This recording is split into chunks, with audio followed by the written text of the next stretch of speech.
Welcome to Jewish Cinémathèque, where we meet some of the important faces involved with films that tackle aspects of the Jewish experience.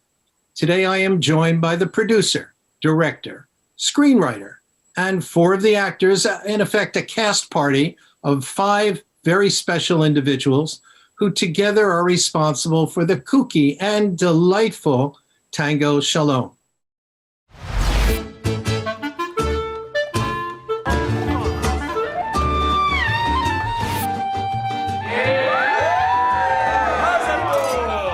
Rabbi Yehuda, why do women wear scarves or wigs on their heads? For respect. My name is Viviana Nieves. What's yours? The same way it is forbidden for a man to touch any woman other than one's wife. Moshe, the children. I had a dream. Hashem told you to dance in a tango contest? A Gentile dancing teacher wants to tango with you in a TV contest? No, you're a lunatic!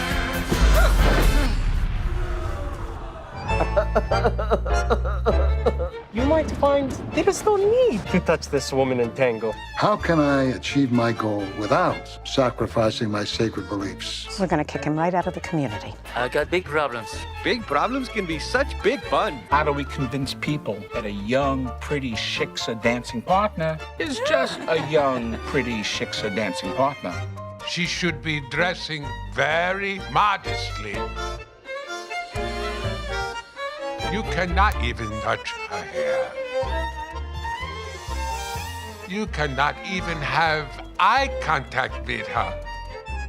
If I understand the communication from that dance tango,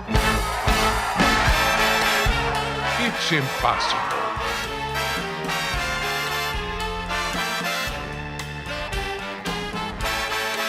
Why are you hoping that he sins?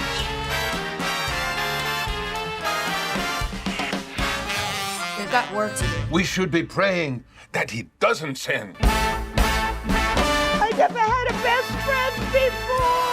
Who is that?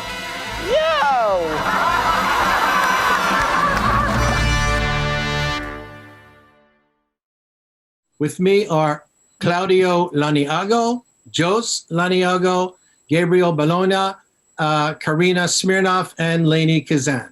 So I imagine that we're going to have a lot of fun. Lainie, Karina, Claudio, Jos, and Gabriel, welcome to Jewish Cinémathèque. Thank you. It's really a pleasure. So I'm going to start with Claudio and Jos. You guys wanted to create a movie, and you worked together with the late Oscar nominee Joseph Bologna, Gabriel's dad. Tell me how this whole thing evolved. I got the idea about the Tango Shalom. I went to the Shabbat house, and in Purim time, the rabbi was dancing all the time. And I said, wow, what if one of those rabbi gets a message from Hashem to dance the tango, you know? Yeah. So then I started creating that. And then I started writing the first draft. Claudio came to help me. And then Joseph Bologna, we met. We went to LA, and he loved the script. And there you go. He gave it that punch to make it really a great script. So, tell us a little bit about your background, why all of a sudden, and a little bit about the story. What's the story about? What did you bring to it in terms of your background? Claudio, your brothers. It's not easy for brothers necessarily to work together, and here you are.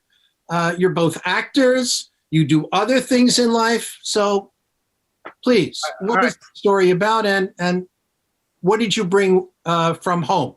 Well, my brother and I, we basically lived away from each other for several years while I was studying medicine in Belgium. I was studying to be a medical doctor, and he was here teaching and languages. And it was really an opportunity for us to get together to reconnect because, I kind of like, I'm pretty much different from my brother. And he, and then from there on, we wrote this script within that time that we wrote, we had some sibling rivalry, of course, but I think it was a way of really seeing who are we, as brothers, and where we come from. We were born in Cairo. We were Sephardic Jews, refugees from there.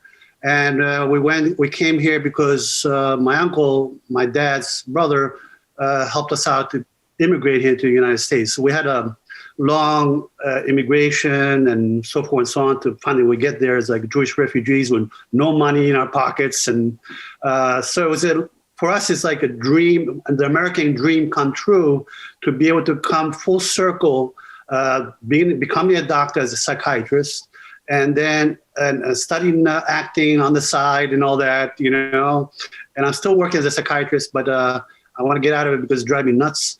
And so it was really a connection that I really loved with my brother, and we really learned to really love each other, basically. And I think that's. So in the course of it, not only were you involved in the writing, producing, but you wind up having a major role in the film. I mean, Jos is the star, at least the male star, and you have an important role. So you're a psychiatrist, you're a writer, and you are an actor too. Exactly. It's the triple threat. That's what we call it. Tell us about the story. Yeah, Jos, you want to? Yeah, it's about this Hasidic Rabbi that gets a message from Hashem to dance the tango, and the thing is that he's got trouble because he can't really touch a woman, so he goes to the different religious group. He goes to a Sikh temple. He goes to a Muslim guy. He goes to the synagogue, and they try to help him out how they can do this without sacrificing his beliefs. And so this will happen. And then one thing's happened after another. He's got obstacles, and in real life, I'm a tango dancer. Also in real life, tango is my life. I carry my tango shoes everywhere I go in the world. And by the way, there's tango everywhere in the world. If you ever want to go tango, you go to Timbuktu Tango, you find in Timbuktu Tango there. It's crazy. So I said to myself, I've been getting all these parts, as butlers and lovers, and I said, well, it's time for me to get, a real part. And that's what I did to myself. You and Claudio 30 films or television shows, each of you. It's an incredible experience. And Jos, you met your match with Karina. I think she knows how to do a little tango. I mean, how did you, Karina, how did you get involved in this project? It was actually a little bit like the American dream that Claudio was talking about, because of course, being in entertainment industry, being in Hollywood, you get to see a lot of people go through the audition process, and you go and one yourself. And I remember meeting Gabe for the first time on the audition for the Tango Shalom. And normally, you do your audition and they say, okay, thank you very much, we'll let you know. But here it was audition that went into like more acting on the spot, more dance. And then Gabe asked to do this, and can you try this?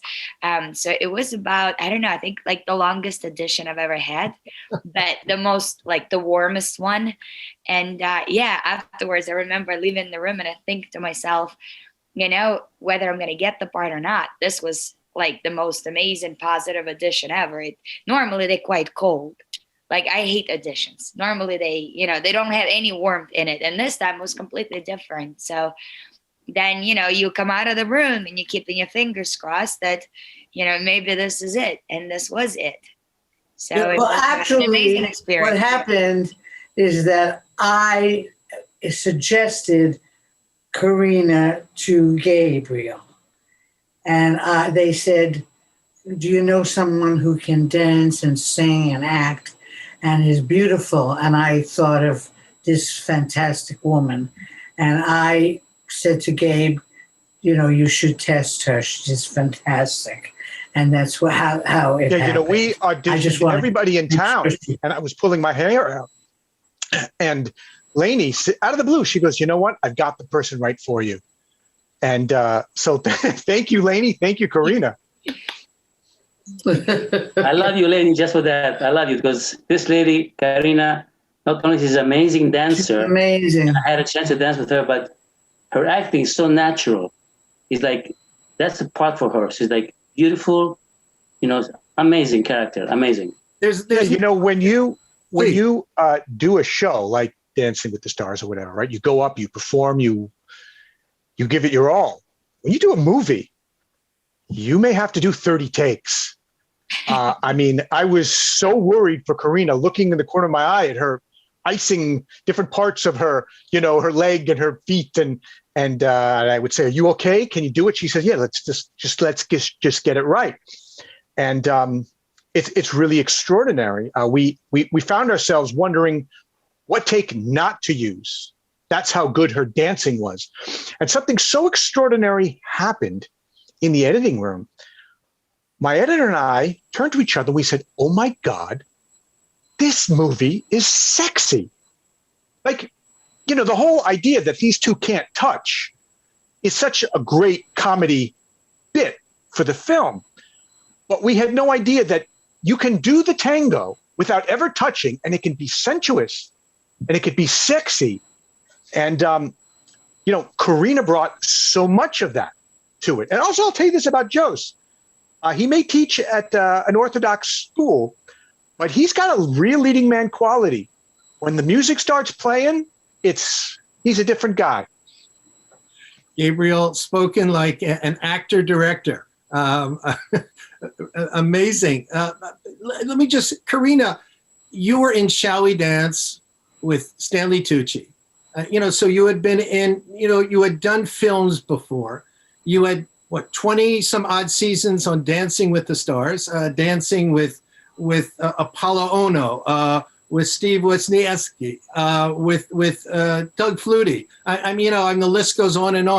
And here you are with Gabriel. Lainie's put the pressure on you to stand up and do the job.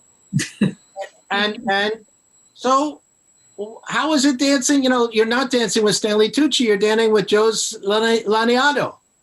Well, part of being a dancer is not just the actual dancing ability. It's not just the talent. It's the attitude, the character, the belief, what you're able to do on the floor. Because you can do physically moves, yeah, but if you don't have the soul and heart in it, it doesn't come across right. And Jos was all there. He would come in, and before we would start the scene, he would take and he would do the turns. Of course, there was a little touching, and then the moment the cameras and out, the touching went away. So it was Jos was definitely a dancer inside and outside. But it's funny on Dancing with the Stars, like whenever we would get ready and they say 7, 6, 5, 4, and then it goes live, it goes live. And when you do the movie, it's like you get ready and you're in your head and you're in your character, right? And you're ready to go. And they're like, "Wait, we have to change light." You're like, darn it. So you have to be always ready, but you have to be always ready to stop if you need to. And that was probably the biggest difference as well. But you were so fortunate, it sounds like it, to have Gabriel sitting there and directing you. Yes, not just directing. Like he would tell you stories of what happened at one point in time and how that person felt. And then at the end of that story, you're like, okay, I know what to do. It wasn't like just an instruction. It's amazing. It's such a freeing experience in a way as well. Lainie, since I have to tell you, I was at a screening with the late Abraham Polanski, and they were showing Romance of a Horse Thief, in which you starred. It was one of your early films. My first. It was, and ever since then, you've been just this heartthrob. Amazing performances after performances. My Big Fat Greek Wedding. Don't Mess with the Zohan. How did you wind up involved in this project? Well, Gabriel, Renee, and Joe are dear, dear friends for like as long as I can remember, as long as I've been in this business. And Gabriel came to me and said, we're doing this movie and read the script. It's really good. And you're going to work with Renee. And we had the most fun. And he was such a brilliant director. I loved working with you, Gabe. It was just a joy. We were so free to experiment and do the silliest, most outrageous things. And we had so much fun. So that's how I became involved in this project. I might add that Lainie and my mom were friends longer than even my parents were together. That's how long Lainie and my mom have known each other. Yeah. And they just have a tremendous chemistry on screen. I mean, they've worked many times on The Nanny, on shows. They toured a Broadway show together that my parents wrote. And the film really was like one big family. I mean, we had the Laniados, and I mean Laniados. Literally, there were many Laniados. Jos's actual daughter is in the movie. She plays his daughter. My father's young cousins were in the film as well. And it really was a big family endeavor. Your mom, Renee Taylor, and Lainie play off of each other. You know. Yes, we do. So Lainie, you have this long relationship with the great Renee Taylor. You're friends, and yet here you are. You're being directed by Renee's son, Gabriel. So tell me. Did it just flow easy, or was there a little bit of extra tension because you had to produce for Renee's son? I didn't feel any tension. I felt freedom.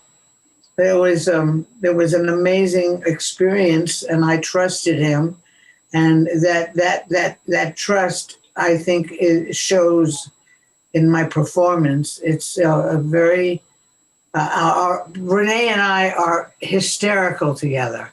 We just enjoy each other so much, and it shows. It's an incredible relationship, on screen and off. We're great friends. She's crazy as a loon, and I love her for it. She's just an amazing person and brilliant. She's brilliant, and I, as I said before, I trusted Gabriel. He's so smart and understands humor on the most finite degree, and it's wonderful to work with somebody like that. And of course, Renee, her costumes and what she put together, and she's just so amazing. I look at her and I could have, so much fun just admiring her for what she is and who she is. And that's how I felt in the character. I felt great joy.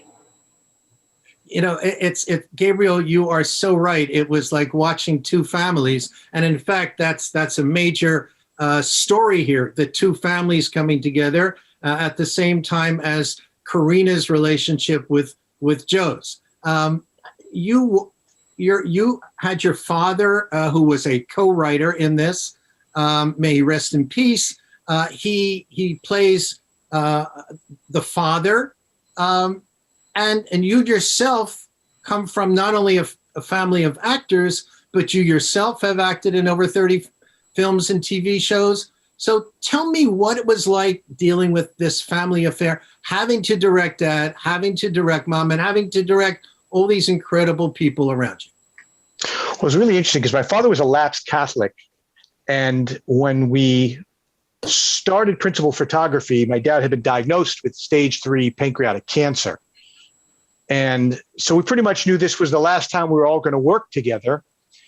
And all of a sudden, we found him yearning for the religion of his youth, And my mom and I bought him these rosary beads, which is, it's so funny because here 2 Jews go out and buy some rosary beads for my father. And he got back into doing the rosary prayer. And what's so amazing about it is those rosary beads were actually used in the film when he actually prays for, Rabbi Moshe Yehuda, his friend, to win the contest. And it was great to see that type of, full circle. Karina, you also come from a mixed background. Did that help you take the part? I mean, you had one parent who I believe is Greek Orthodox possibly, and another was Jewish. So did that help you fit into this milieu? I think opposite. I think it got even more confusing as it was before, but I think both sides of the family are loud and loving, but to watch the whole family of Tango Shalom, I love Lainie. I'm so sorry. I think I turned it off. I don't understand why it's ringing. Lainie, these gizmos. I'm doing an interview, Errol. I'll call you back. I don't know why it rang. I'm so upset. By the way, this is trivia. Lainie was teaching me how to sing because I had a dream of being in Chicago. So I apologize for all the hours of torture with me singing, but Lainie was the most patient teacher and the most kind. Oh, she was great. I tried. You did. They were wrong in hiring you. But then you couldn't have done the film. It's their loss. Right, exactly. We're doing Tango Shalom musical soon, Karina, so get ready. Okay, I'm going to go back to practice, Lainie. Karina, you said that it made you a little confused. How was that? Not just confused, but I always had, you when you have two cultures and two religions, when you're growing up, and two strong cultures and religions, my dad always had, opinions that everything came from like his side of the family. My mom says that opposite, everything came from her side of the family. So usually I'm in the middle agreeing to both and enjoying the show. But now when we were doing the show, the movie, and watching the interaction between the actors and the director, and how we would get ready, and how there would be a prayer before every day of filming, it's you learn quite a lot. You learn and you see the differences, but the beauty of them, the beauty of the differences of how everything comes together. So yeah, it was great. Yeah, can I add something on that? Yeah, please. Yeah, I think for us, I mean, was an opportunity, going to different locations where you had these people who are different religions, different ways of eating and being. And it was an opportunity to connect with them on a human level. And our movie has got eventually a message of peace and tolerance and unity. And I think that's an important thing. And while we're trying to get these locations, we were kind of like connecting with people who were never seen before, different religions, different cultures, and then we learn about them, and they learn about us. Often the case when people assume things, then usually the assumption is wrong, because unless we meet somebody individually, we will never know what they're thinking, what they're feeling, what they went through, what kind of suffering they went through. And I think and what kind of joy they're going through, what are the things that make them happy, like music, like the Sikh temple. Everybody was like, the people were there, like, were watching and meditating and praying, and they were. Oh yeah, that's actually a great story, Claudio. When we were shooting at the Sikh temple, everyone there demanded that they feed us. And I said, no, please let us feed you.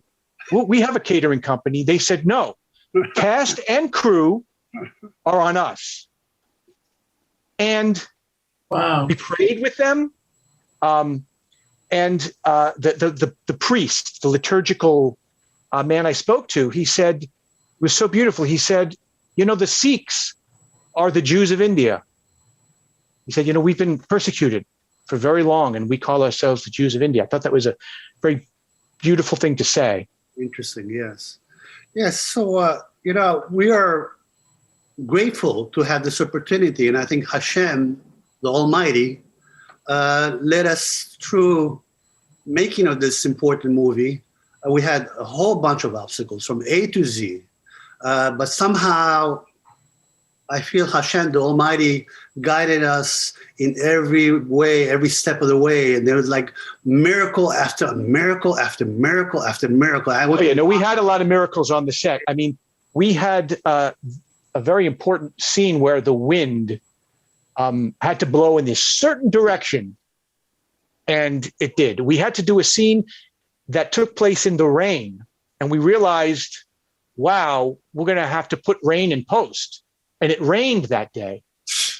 And then when we realized we need to do an additional photography on that scene, it rained on that day too for it to rain. We just had these constant, very, very mystical experiences.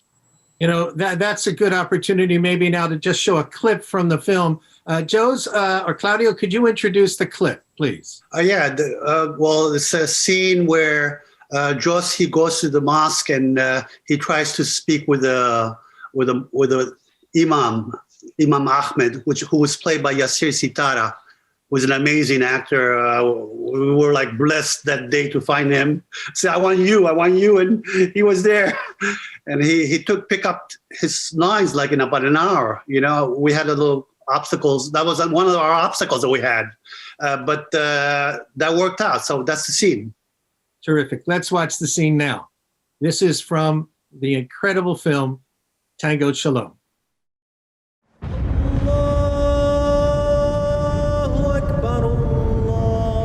was raised on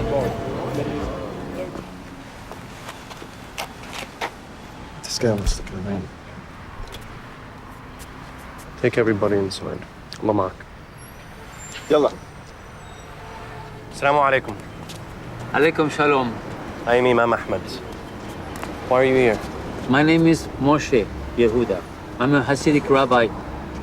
I came here to ask for advice.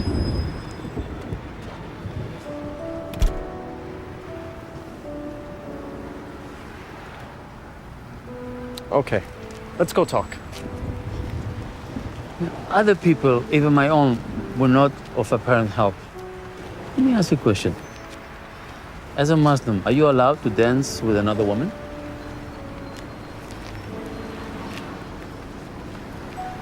We live in modern times. Like there are many different Christians and many different Jews, there are all kinds of Muslims. In my culture, which, like your own, touching a woman in dance is forbidden. What if Allah told you to dance the tango?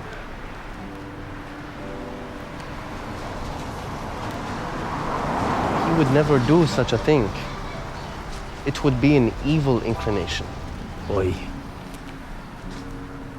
But it could very well be that Allah is testing this person to see if he is observing his laws.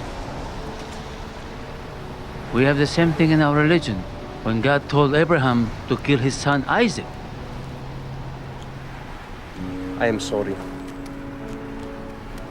I cannot tell you to dance the tango. I would advise that you not even observe others doing the tango. You need to look into your own religious beliefs and come to your own conclusion. You might find there is no need to touch this woman in tango. But that's not possible. Allahu Akbar.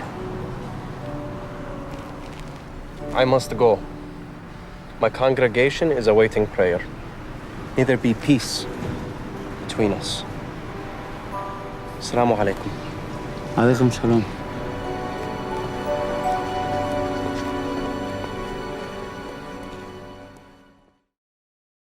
My favorite thing about this film that I am most proud of is somehow we managed to take every stereotype thrown at any group of peoples and put it on its head. Every single aspect of what you think how a Muslim is, that's not what it is. It's something so organic and unique. Each character, our Jewish characters, they're not walking around saying oy vey all day, they are so unique in their behavior. I'll just give you an example. Lainie and my mom each performed at Gross Singers. We're talking real Yiddishkeit, old school Jewish humor, yet with modernity. We have a very, very deep, loving relationship between an Orthodox rabbi and his wife. They kiss because they can, because they're married. And to see that beautiful bond, you don't often see that in a film. And my father's character, he's a Catholic priest who's always going around quoting Shakespeare. And my dad wrote that in for himself. It reminded him of a lot of the Jesuit priests he had, who were very eccentric and often talked about secular things, And each one of these characters, all the way down to the Sikh holy man, they're all people that you've never seen before. That's beautiful. And that really is the underpinning of this film. Lainie, you were the understudy for Barbara Streisand playing Fanny Brice in Funny Girl. And that was my beginning. That was my first job. Incredible. And if you think about it, and over the years, you've played a certain type of character in some films. And here you are dealing with someone who's your very close friend, and you're chatting with each other, and you have Gabriel looking over your head. Do you feel you were too Jewish in this role, or it was just natural? What do you mean? You play a Jewish mother and someone who's not happy with the choice that her daughter is making in terms of her future husband. Am I too Jewish? You mean stereotypical? Yeah. I don't think so, because I think it was so real. It was so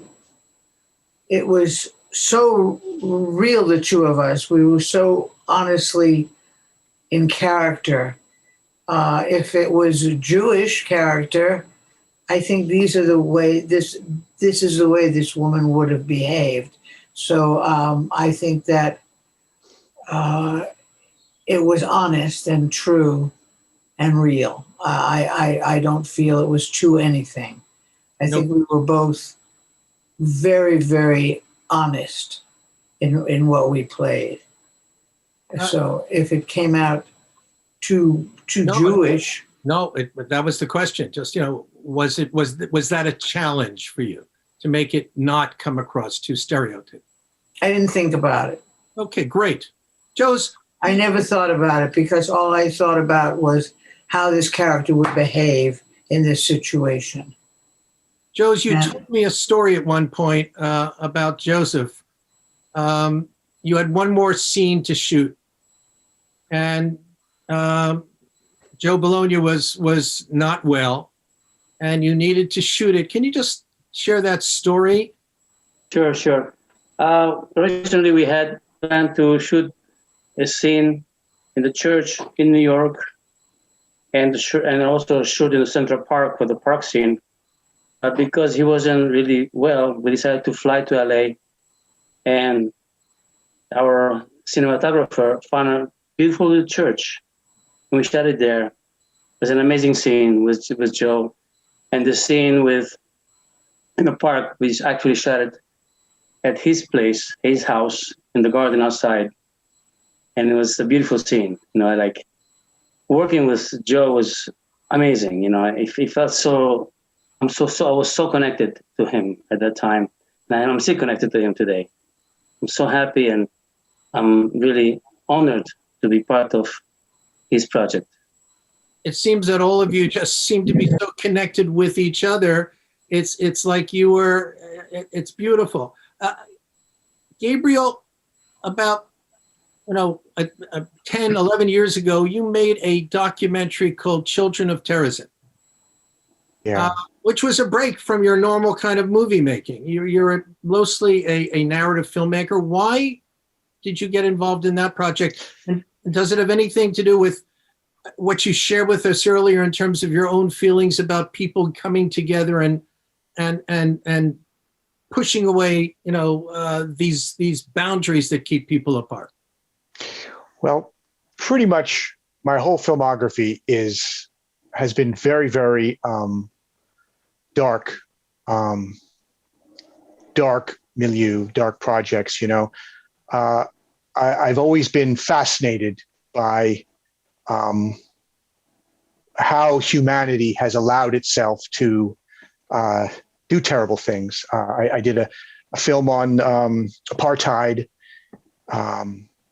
and this Holocaust documentary I did, and that's why I think Tango Shalom was so important to me, because it was really my first comedy. You have parents who are these comic geniuses. Your first thought is to really find your own way and do your own thing. And honestly, I've written about 60 screenplays, and they've been set up in different places throughout Hollywood throughout the years. And deals from everything. I've written things that deal from everything from slavery to the Holocaust to death and destruction in the trenches of World War I. And at the end of the day, I'm hooked on comedy. Maybe I'm a late bloomer. Maybe took me a while to allow myself to feel secure enough to move into a genre that my parents have pretty much nailed. It's very interesting because comedy, ironically, like a horror, it's all about timing.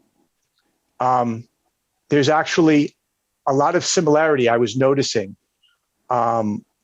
working in dark subject matter and light subject matter. You think of those masks that the ancient Greeks would wear. One is smiling, one is frowning. It's pretty much the same face, except just with the inverted smile. And I was one of my last conversations I had with my father before he passed, before he actually got so sick he couldn't talk. He was saying that I was saying how surprised I was during this experience. And he said, you always treat comedy like it's a drama. And you treat drama like it's a comedy because you have to have something uplifting in drama for people to absorb the sadness. And you have to have a dramatic element in the comedy for people to laugh. And I'll never forget, he said this. He said, it's like the yin and the yang. There is a black dot in one and a white dot in the other. There's a piece of something in each. And my mother used to say, smile at life, life will smile at you. And I've used that all my life to get through, whether it be medical school, financial woes. I think that's so important. And I'm so pleased that everybody here is part of this movie. And I'm hoping that the whole world will try to see this movie eventually. And I will tell you this. Karina is a spectacular actress. We all know what a great dancer she is, but it is so important to her character to win this contest. She has a handicapped daughter who needs a very important operation. Spoiler? Maybe it is a spoiler. I don't know. But we won't say if she wants it or not. Yeah, but there was such a importance, almost a desperation, and there are very, very dramatic scenes in this where she's very, very worried that they're not going to be able to pull this off, and you do need a touch of drama. And I will say this, Jewish comedies, there is emotion in it. Italian comedies, there is emotion in it. My Big Fat Greek Wedding, Joel Zwick, who produced our film, also, made My Big Fat Greek Wedding. And there is something about ethnic comedies that I think the world really appreciates, because we're so used to the term broad, right? A broad comedy is something that is kind of appeals to everyone in some kind of like Procrustean bed.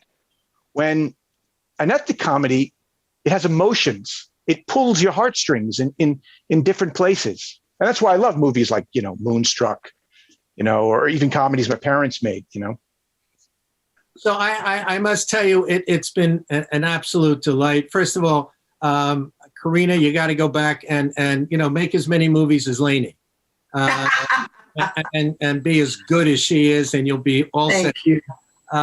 Really amazing, Jos. To see those feet moving, wow, just something special. And I have a sense that, Claudio, you gave the writing a little bit of a psychoanalytic treatment underneath there. Gabriel, incredible directing, and this. Thank you so much.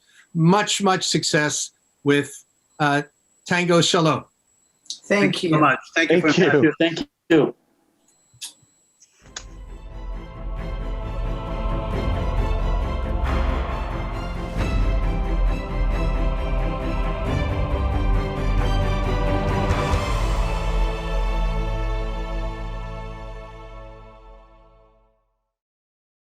We would be pleased to send a complimentary DVD of this program to anyone who wishes to support JBS with a tax-deductible gift of $36, double high or more.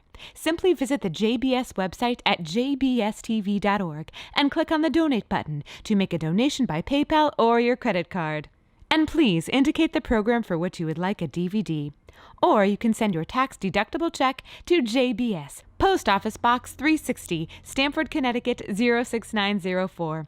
Or you can call the JBS Pledge Line at 833-MY-JBS-TV. That's 833-695-2788.